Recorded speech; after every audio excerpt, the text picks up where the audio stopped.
नमस्कार दोस्तों, स्वागत है आपके अपने यूट्यूब चैनल ज्ञान फॉर एग्जाम में।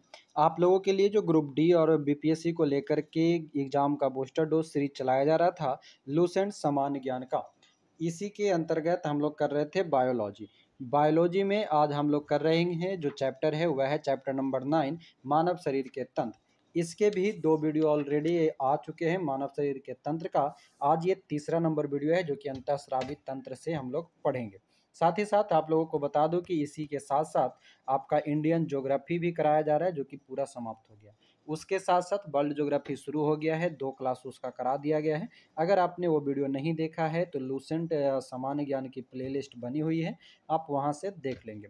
और ये क्लास जो है आपके लिए बेहतरीन और पूरी डिटेल में समझा करके कराया जा रहा है, याद कराया जा रहा है। आपको ऐसा लगेगा पढ़ करके कि हम किसी क्लास में बैठ करके पढ़ रहे हैं, ठीक ना। तो इसलिए वीडियो को पूरा देखा कीजिए। 1 मिनट देखते हैं आप लोग, फिर कह देते हैं कि अच्छा नहीं है। वीडियो पूरा देखिए, उसके बाद आपको समझ में आएगा कि आखिर ये वीडियो में खासियत क्या है। चलिए बाकी और आपकी आपकी मर्जी। बाकी साथ ही साथ आप लोगों के लिए बता दूं कि लूसेंट एमसीक्यू की बैच शुरू कर दी गई है मात्र 99 रुपये में। और जीके जीएस की ओवरऑल कोर्सेज जो है अभी आज़ादी के 75वें महोत्सव में सभी कोर्स 249 वाला मात्र 75 रुपया कर दिया गया है। ये ऑफर आपका 19 अगस्त तक वैलिड है, उसके बाद ये फिर से आपका 249 हो जाएगा, ठीक है। इसके लिए अधिक जानकारी आप हमारे इस नंबर पे ले लेंगे 7654957719। हम वीडियो में ज़्यादा डिटेल नहीं बताते, क्यों? क्योंकि आपका टाइम ज़्यादा जाएगा। आप इस पे आराम से कॉल कीजिए, व्हाट्सअप कीजिए, सारी डिटेल यहाँ पे बता दी जाएगी। अब चलते हैं सीधे क्लास की ओर। हम लोग जो क्लास आपका रिकॉर्ड होता है, हम लोग जो क्लास करते हैं यानी कि कराते हैं, उसी क्लास को यहाँ पर रिकॉर्डिंग प्रोवाइड कराया जाता है, ठीक ना। तो आप भी ज्वाइन कीजिए, वहाँ से ये सारी बातें यहाँ पर डिटेल दी हुई है, आप इनसे आप ज्वाइन कर सकते हैं। आइए, आज हम लोग कौन सा है, अंतःस्रावी तंत्र है ना। 7वां नंबर जो हम लोग पढ़ रहे थे मानव शरीर के तंत्र, इसके अंतर्गत अंतःस्रावी तंत्र पढ़ेंगे यानी इंडोक्राइन सिस्टम। इससे पहले कल हम लोग पढ़े थे कंकाल तंत्र। तो पहले थोड़ा सा पूछताछ हो जाए, जान पहचान कंकाल तंत्र से, उसके बाद आगे बढ़ेंगे, है ना। तो बताएंगे कि कंकाल तंत्र जो है इसको कितने भाग में बांटा गया है, यानी कि कितने प्रकार से बना होता है।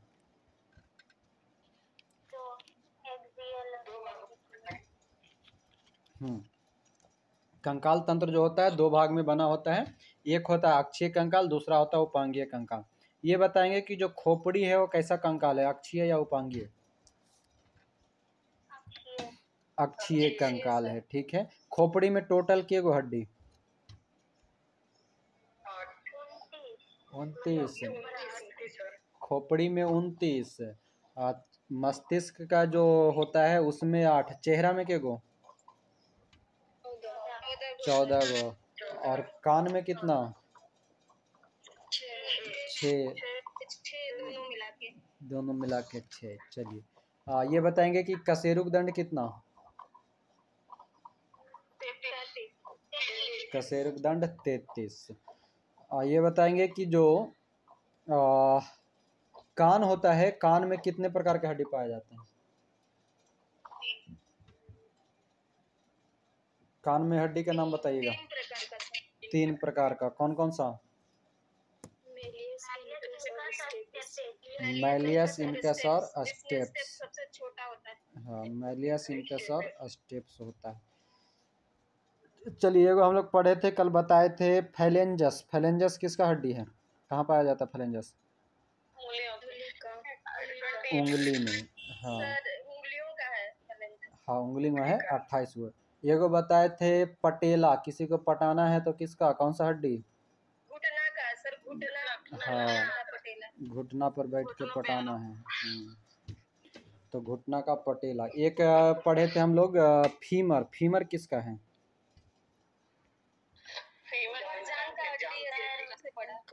फीमर जांघ का हड्डी होता है, ठीक है। चलिए ये बताएंगे कि मांसपेशी एवं हड्डी को जोड़ने वाला कौन क्या कहलाता है? टेंडन। एमबीटी बताए थे ना, टेंडन। और ये बताएंगे कि अस्थि और अस्थि को जोड़ने वाला? लिगामेंट। हाँ। चलिए तो अस्थि से अस्थि के जोड़ को लिगामेंट। बीवी मारे लाठी से, हाँ याद हो गया है मतलब हाँ, तो याद रखिएगा, बीवी मारे लाठी से। चलिए आगे क्या है, अब आइए शुरू करते हैं अगला नया चैप्टर जो है हमारा अंतःस्रावी तंत्र। देखिएगा, अब यहाँ से समझिएगा, ये सब जो होता है यहाँ पर आपको कुछ कुछ ग्रंथि का नाम मिलेगा, ठीक है, और वो ग्रंथि इंपॉर्टेंट रहता है। तो देखिए सबसे पहला जो कहता है अंतःस्रावी तंत्र के अंतर्गत इंडोक्राइन सिस्टम के अंतर्गत पहला है बहिस्रावी ग्रंथियां। क्या है? बहिस्रावी यानी कि एक्सोक्राइन ग्लैंड्स। कहता है यह नलिका युक्त होती है, यानी कि नली होता है, इसमें एंजाइम का स्रवन होता है। यह भी याद रख लीजिएगा कि बहिस्रावी ग्रंथि में एंजाइम का स्राव होता है, जैसे दूध ग्रंथि, श्वेत ग्रंथि, आशु ग्रंथि, श्लेष्म ग्रंथि, लार ग्रंथि, ये सभी के सभी जो ग्रंथि है वो कैसा है? बहिस्रावी ग्रंथि है। जल्दी से हमको ये बताइए, लार ग्रंथि में दो क्या बोलते हैं एंजाइम पाया जाता है, कौन सा एंजाइम दो होते हैं? टाइलिन और लाइसोजाइम पाया जाता है। हम लोग पीछे क्लास में पढ़े थे जब पढ़ रहे थे।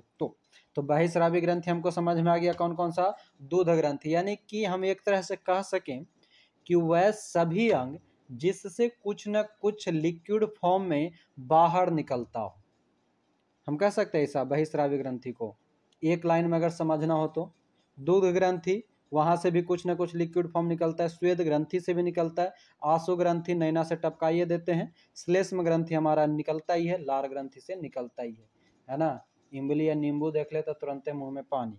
तो ये सब हम एक लाइन में हम इसको समझ करके कह सकते हैं कि जो बहिस्रावी ग्रंथि है उस ग्रंथि के अंतर्गत जितने भी ग्रंथि आएगा वो कहीं ना कहीं एक एंजाइम का स्रवण करेगा, और उसको पकड़ने के लिए हम कैसे पकड़ सकते हैं कि कौन अंतःस्रावी है और कौन बहिस्रावी है? तो हम कहेंगे कि बहिस्रावी ग्रंथि के अंतर्गत कुछ न कुछ लिक्विड फॉर्म में हमें बाहरी रूप में प्राप्त होता है, वो हम बाहर निकाल सकते हैं। क्लियर?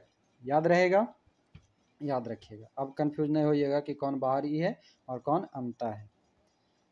देखिए कहता है अंतःस्रावी ग्रंथि यानी कि एंडोक्राइन, यानी कि इसमें हमको ये नाम समझ में आ गया कि अंत मतलब ये अंदरे रहेगा, और जब अंदर ही है तो उसको नली की जरूरत है नहीं है, यानी कि अंतःस्रावी ग्रंथि नलिका विहीन होता है, यानी कि उसमें डक्टलेस यानी कि नली की जरूरत नहीं है।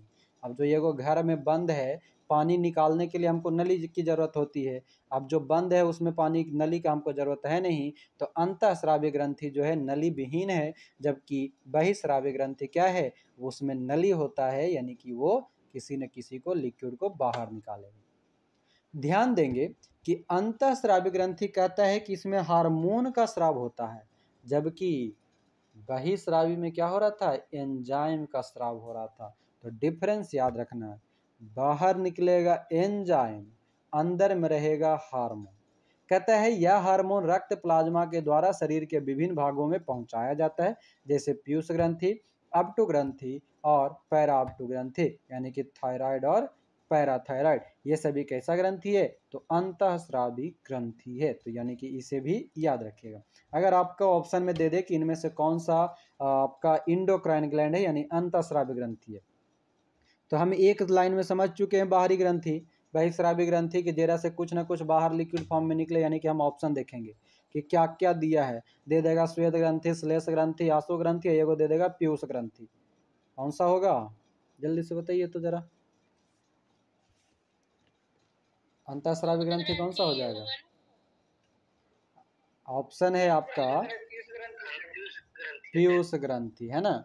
ऑप्शन था आपका जो भी, हाँ, क्या बोले कि वो सभी ग्रंथियां जिससे कुछ न कुछ द्रव्य रूप में बाहर निकलेगा वो हमारा बहिस्रावी ग्रंथि है। दोनों एकदम पूरा क्लियर कर लीजिए, इसलिए हम बार बार इसको रिपीट कर रहे हैं, ठीक ना। काहे कि ये दोनों से प्रश्न हमेशा आता है। पहला तो कि एगो बनेगा कि निम्न में से कौन सा ग्रंथि जो है वो नलिका विहीन है, या फिर क्या देगा कि बहिस्रावी ग्रंथि में क्या नलिका होती है या नहीं होती है। तो अगर किसी भी ग्रंथि से, मान लीजिए नॉर्मल ही हम आपको एगो एग्जाम्पल बताते हैं, मान लीजिए एगो बॉटल है, बॉटल से अगर पानी निकालना है तो पानी निकालना है तो नली रहेगा तभी तो पानी निकलेगा। बात क्लियर? बॉटल का अगर ढक्कन रहेगा तभी पानी निकलेगा। तो पहला चीज ये कि बहिस्रावी ग्रंथि के लिए हमको नली होनी चाहिए, यानी कि नलिका युक्त होता है। दूसरा ये कि बहिस्रावी ग्रंथि से किसका स्रवण होता है, तो एंजाइम का स्रवण होता है।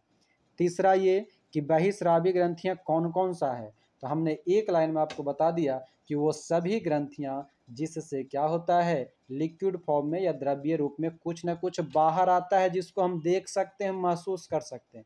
आंसू आता है, आंसू हम देखते कहते देखो मेरा कितना मोटा आंसू है यार, है ना। पसीना आता है, अरे बाप रे बाप बड़ी गर्मी है यार, इससे हाथ मारते कहते देखिए इतना पसीना है ना। दुग्ध ग्रंथि, दुग्ध बाहर स्रावित होता है, उसे आप देखते हैं, महसूस करते। इसी तरह से जितने भी ग्रंथियां जो है कुछ न कुछ लिक्विड फॉर्म में बाहर निकालेगा, वह हमारा बहिस्रावी ग्रंथि है। दूसरा होता है अंतःस्रावी ग्रंथि। अब वो अंदरे पैक है, ये है तो नली की जरूरत है नहीं, और वो हार्मोन के स्रवण करता है। अब पीयूष ग्रंथि, पीयूष ग्रंथि हमारा मेनली मस्तिष्क में पाया जाता है। अब पीयूष ग्रंथि का सोच रहा है, का कर रहा है, वो हमको दिख रहा है, दिखता है जी, नहीं दिखता है, बस हमको कहीं ना कहीं से महसूस हो जाता है कि अच्छा मेरा पीयूष ग्रंथि कह रहा है कि जा करके उसको मार के आओ, तो जाएंगे, मार के आ जाएंगे 2-4 गुस्सा। हमरा दिखा थोड़े कि पीयूष ग्रंथि बाहर निकल के कहा कि अरे सुतल ही चल और मार के आओ, ऐसा नहीं ना कहा। यानी कि पीयूष ग्रंथि, पैराथायराइड ग्रंथि, थायराइड ग्रंथि, ये सभी क्या है, अंतःस्रावी ग्रंथि है, इंडोक्राइन। आप भुलाइएगा तो हमारी जिम्मेदारी ना, अब जब भुलाइएगा वो अपन अपन समझिए। आगे कहता है कि मुख्य अंतःस्रावी ग्रंथि एवं उनसे उत्पन्न हार्मोन के कार्य एवं प्रभाव। ठीक है, यानी कि हमारा जो कुछ अंतःस्रावी ग्रंथि जो है उसके अंतर्गत कुछ कुछ हार्मोन निकलता है, काहे कि हमको पता है कि अंतःस्रावी ग्रंथि से हार्मोन ही निकलता है, और हार्मोन निकलेगा तो कुछ कुछ होवे रहेगा। क्या होता है देखिए, सबसे पहला है हमारा पीयूष ग्रंथि, यानी कि पिट्यूटरी ग्लैंड इसी को बोलते हैं। कहता है यह कपाल की स्फेनॉइड हड्डी में एक गड्ढे में स्थित होती है। क्या होती है, स्फेनॉइड हड्डी में एक गड्ढे में स्थित होता है। इसको सेल टर्सिका भी कहते हैं। भार लगभग 0.6 ग्राम। इसको मास्टर ग्रंथि भी कहते हैं। तो हमको याद कौन कौन सा रखना है पीयूष ग्रंथि से, पहले का ये कि कहाँ स्थित होता है, तो कपाल के स्फेनॉइड में स्थित होता है। और दूसरा का याद रखना है कि मास्टर ग्रंथि किसको कहते हैं, तो पीयूष ग्रंथि को कहते हैं, जो कि सबको याद है। आगे आइए, कहता है पीयूष ग्रंथि से निकलने वाले हार्मोन और इसके कार्य। यहाँ पर एसटीएच आएगा, एलटीएच आएगा, तरह तरह के एसएच आएगा, और ये एसएच जो है बड़ा खतरनाक है। ठीक, तो जरा सा कान और ध्यान को 2 मिनट यहाँ पर कंसंट्रेट कीजिएगा। ये हम सब इसको देखेंगे, समझाने का प्रयास करेंगे। समझ में आ गया तो बेहतर है, नहीं आया तो और भी बेहतर है, ठीक ना। बेहतर की तलाश में कौन कौन है, सब है सर, सभी सर, सब है, सब है। बेहतर के तलाश में सब है, मतलब एको के समझ में नहीं आएगा, हम समझ गए।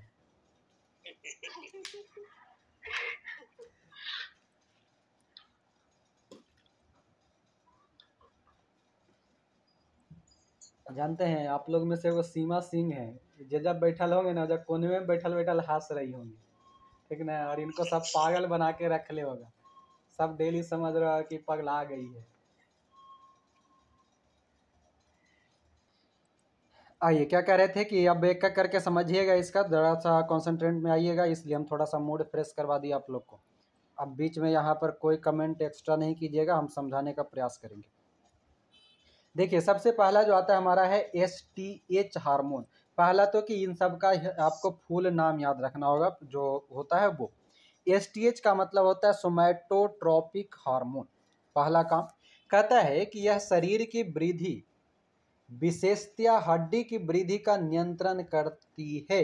एसटीएच की अधिकता से भीमकायिता, देखिएगा नाम और बीमारी सब तरह तरह का आएगा, और यहाँ से हमारा क्वेश्चन हमेशा बनता है। अगर यहाँ पे थोड़ा सा भी मिस्टेक किए तो बहुत बार आप फंसिएगा इस सब क्वेश्चन को लेकर के।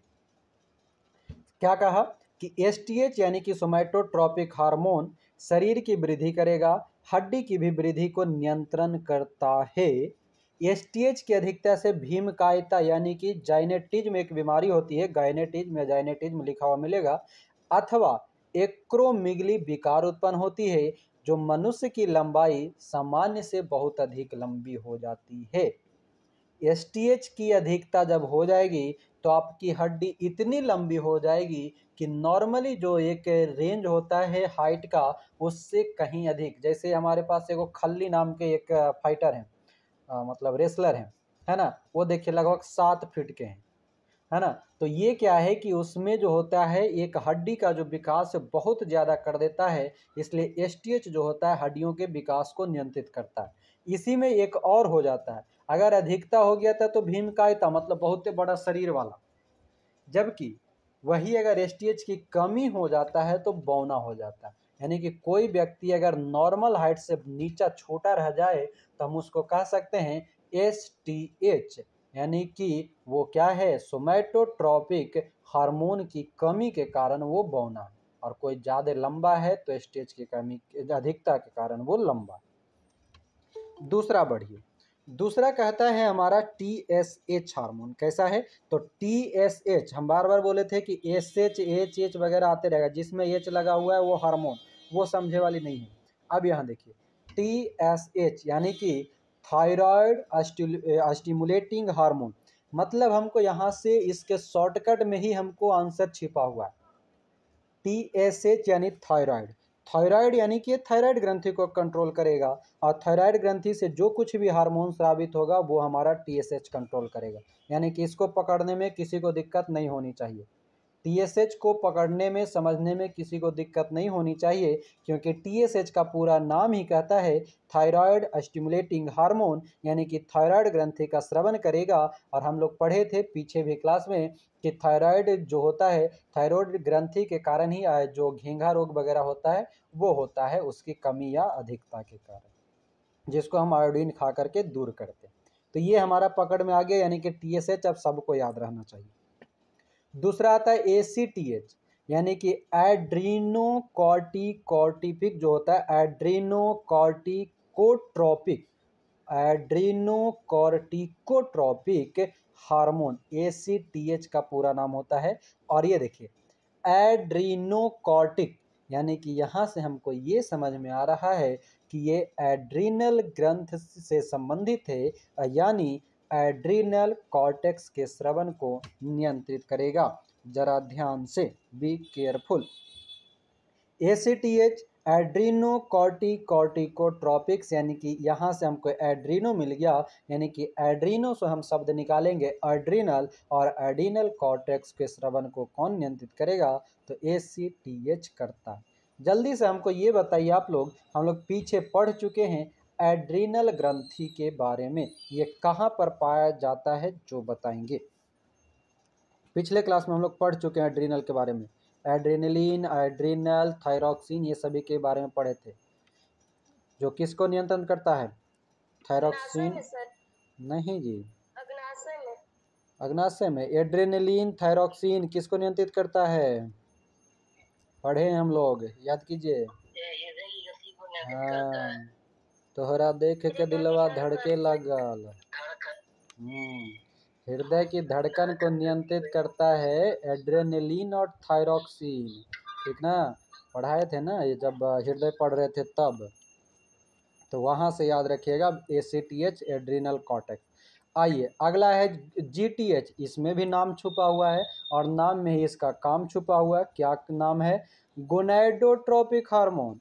गोनाड्स मतलब जनन अंग, और जनन अंग मतलब कि जनन कार्यों के जो जनन अंग होगा उसके कार्य को जो नियंत्रित करेगा उसको जीटीएच कहते हैं। नाम में ही इसका काम छुपा हुआ है, यानी कि हमको ये समझ में आ गया कि जीटीएच क्या करेगा, तो जीटीएच करेगा जनन अंगों के कार्यों का नियंत्रण करेगा। तो यहाँ से ये याद रखेंगे।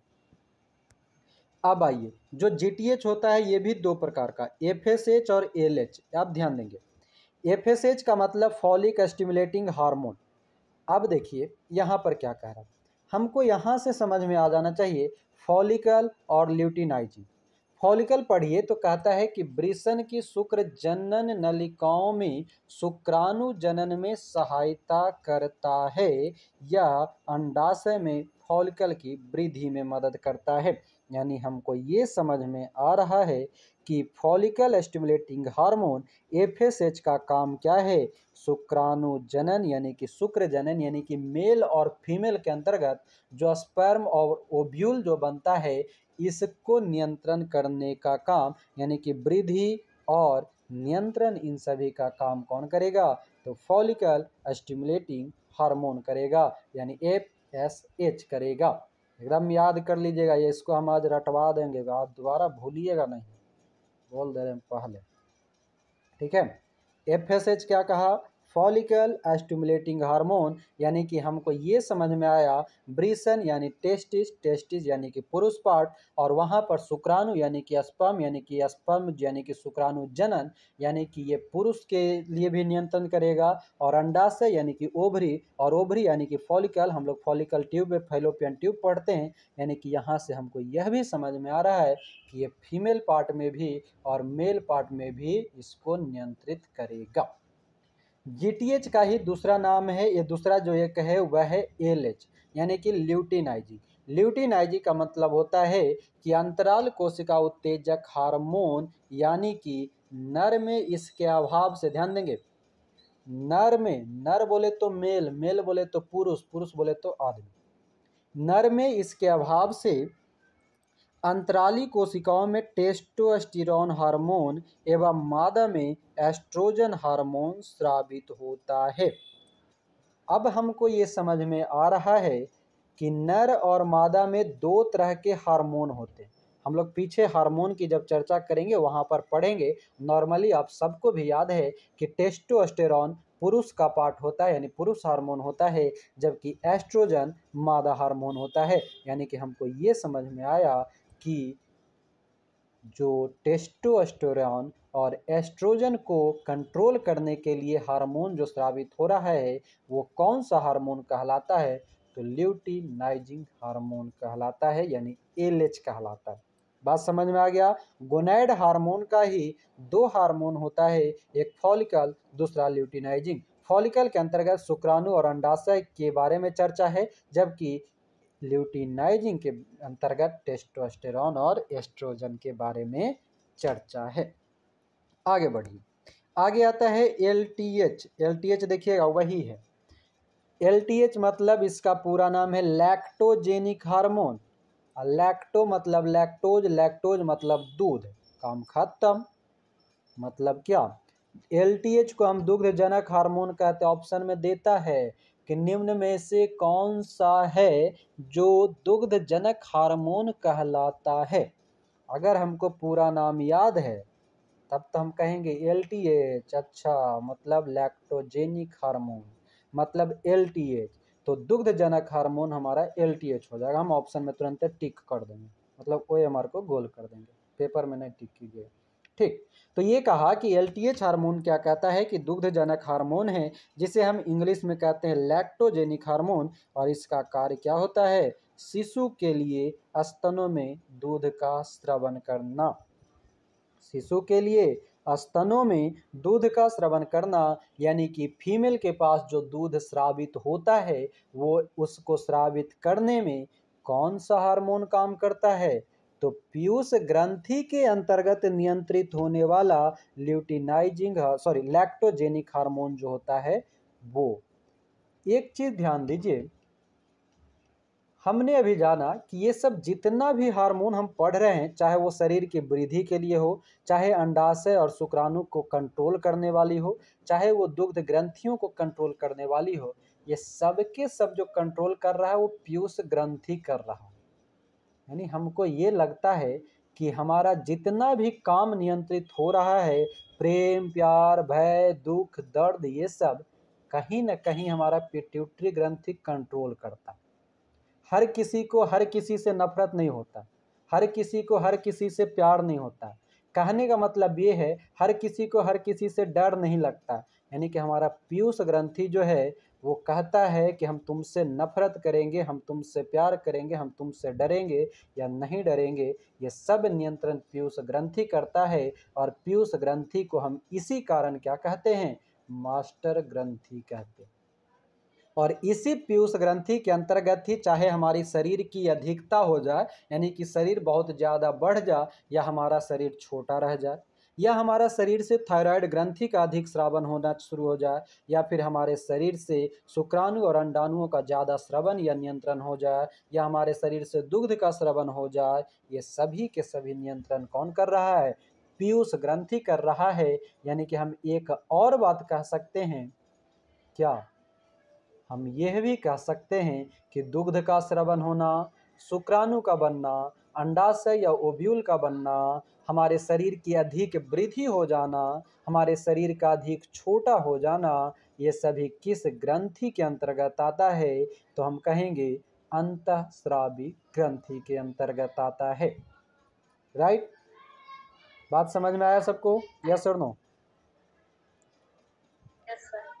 ओके, चलिए आखिरी में एक और बचा हुआ है एडीएच, एंटी ड्यूरेटिक हार्मोन। नाम पकड़िएगा, एंटी ड्यूरेटिक हार्मोन क्या कहता है?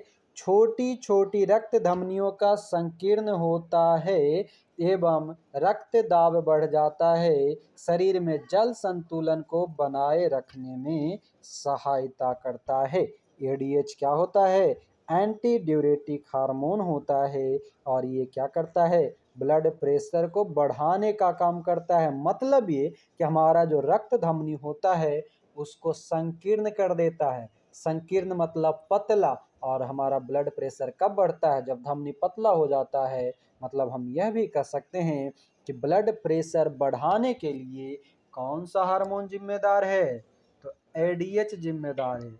एडीएच बोले तो एंटी ड्यूरेटिक हार्मोन।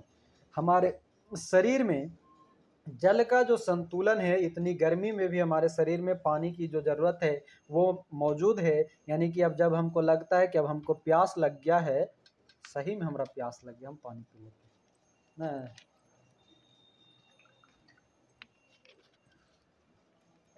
हाँ, यानी कि क्या कहा कि शरीर में जल को संतुलन करने के लिए, वाटर बैलेंस करने के लिए कौन सा हार्मोन? एडीएच हार्मोन काम करता है। बात समझ गए? यानी कि इतना जो हम पढ़े वो पीयूष ग्रंथि पढ़े। पीयूष ग्रंथि पढ़े मतलब हम अंतःस्रावी ग्रंथि पढ़े। जब ये सब पढ़ लिए तो उम्मीद करते हैं आप ये सारा हार्मोन अब आपको याद रहना चाहिए। हम एक बार में वन लाइनर बेस पे एक साथ सबको एक बार और बोल देते हैं, रिकॉल करा देते हैं। आप लोग उम्मीद करेंगे हमके याद हो गया जाएगा आप लोग को। सबसे पहला पीयूष ग्रंथि के अंतर्गत हमने पढ़ा एसटीएच। एसटीएच का पूरा नाम होता है सोमैटोट्रोपिक हार्मोन, यानी कि इसके अंतर्गत हड्डी के नियंत्रण होता है। यानी कि अधिक हो जाए तब भीमकायता और कम हो जाए तो बौनापन।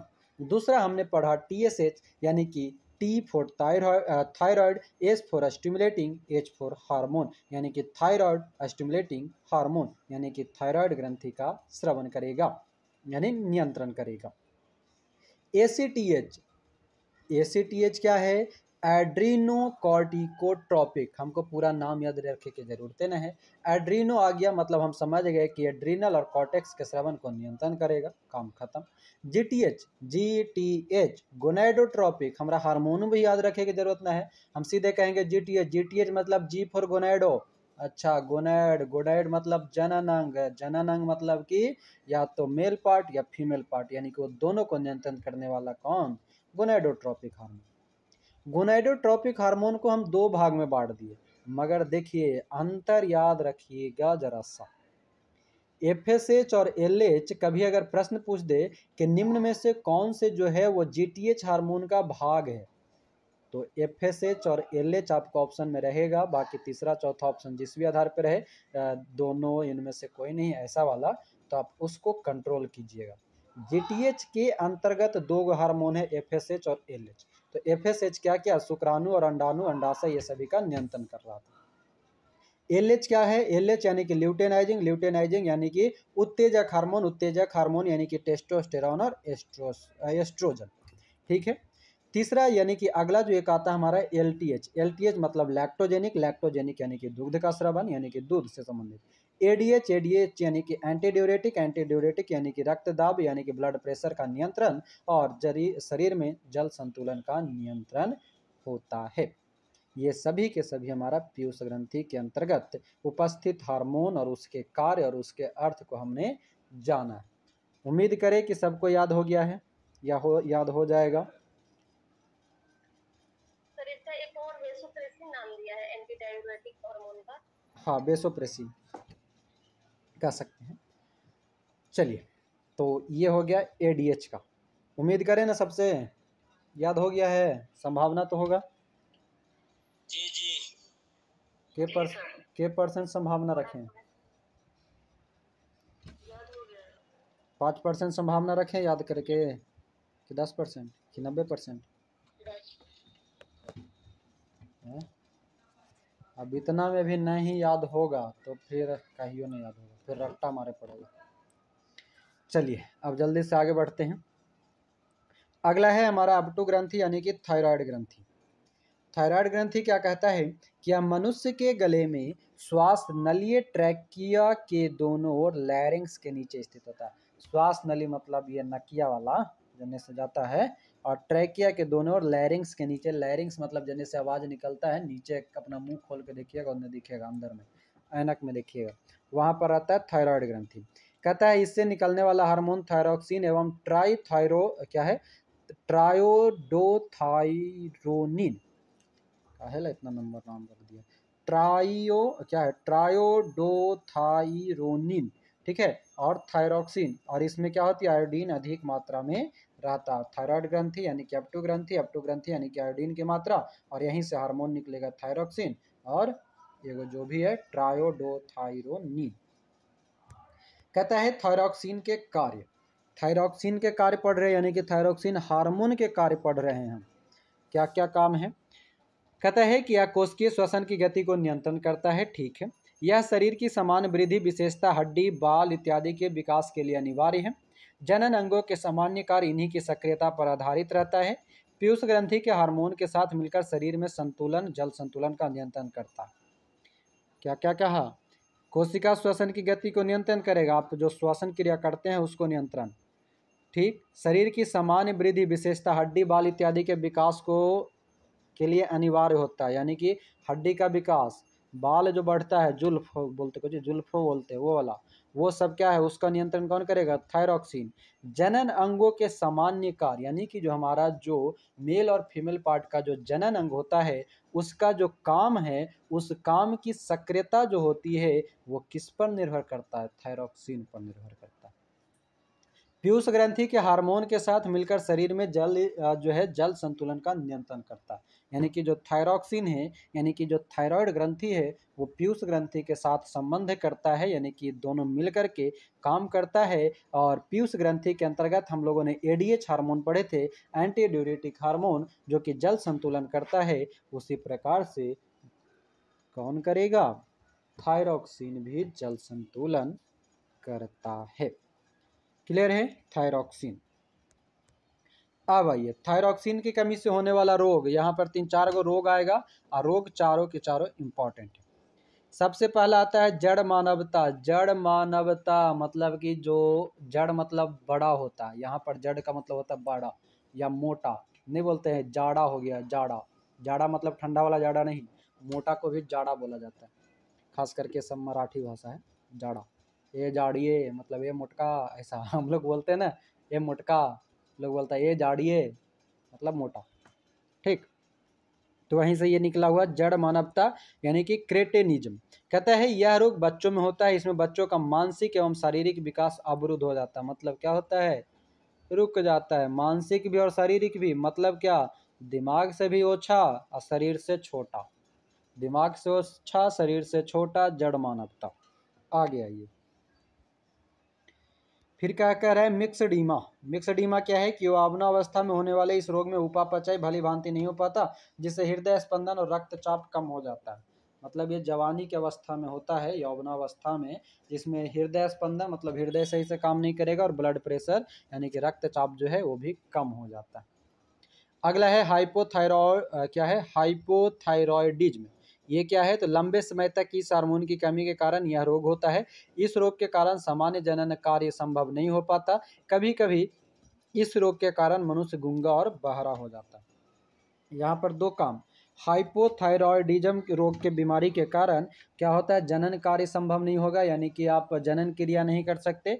और दूसरा ये कि बच्चा क्या होगा, आदमी क्या होगा, गूंगा और बहरा होगा। तीसरा और मोस्ट इंपॉर्टेंट, ग्वाइटर मतलब कि अगला जो है घेंघा।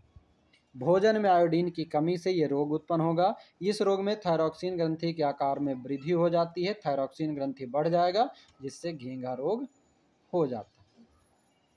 वो जो पढ़े थायरॉक्सिन के कमी से पढ़े, कौन कौन सा, जड़ मानवता, मिक्सडीमा, थायरॉयडिज्म और घेंघा आयो थायरॉक्सिन की कमी से। दूगो रोग ऐसा भी है जो थायरॉक्सिन अधिक होने पर भी होता है। पहला कौन सा है, टॉक्सिक ग्वाइटर। ये क्या है, तो इसमें हृदय गति तीव्र हो जाता है, रक्तचाप बढ़ जाता है, श्वसन दर नियंत्रित तीव्र हो जाता है। मतलब कि किसके जैसा काम कर रहा है, मिक्सडीमा के जैसा। थायरॉक्सिन की कमी से मिक्सडीमा रोग, उसी प्रकार से थायरॉक्सिन की अधिकता से टॉक्सिक ग्वाइटर, इसमें भी हृदय गति तीव्र हो जाएगा, रक्तचाप बढ़ जाएगा, श्वसन दर तीव्र हो जाएगा। दूसरा है एक्सोप्थैल्मिया। एक्सोप्थैल्मिया क्या है, तो इस रोग में आंख फूलकर नेत्र कोटर से बाहर आ जाता है। कभी कभी देखे होंगे कुछ ऐसे, क्या,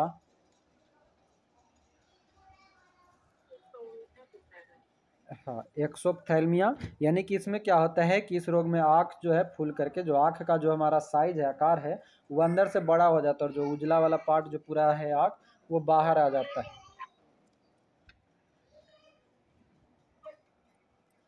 अब आइए पराप्टो ग्रंथि यानी कि पैराथ्राइड ग्रंथि पे, ग्रैंड पे। ठीक है, यहाँ क्या कहता है कि यह गला में अपटू ग्रंथि के ठीक पीछे स्थित होता है। पैराप्टू क्या है, गला के ठीक पीछे स्थित होगा, यानी कि थायराइड ग्रंथि के ठीक पीछे पैराथायराइड। पैराथायराइड हार्मोन इससे भी दो होता है, और एक होता है कैल्सीटोनिन। एक पैराथायराइड हार्मोन, दूसरा कैल्सीटोनिन। क्या कहता है पैराथायराइड हार्मोन, यह हार्मोन तब स्रावित होता है जब रुधिर में कैल्शियम की कमी हो जाए। ध्यान देंगे, पैराथायराइड हार्मोन कब स्रावित होगा, जब रुधिर में कैल्शियम स्रावित हो, कम हो जाए।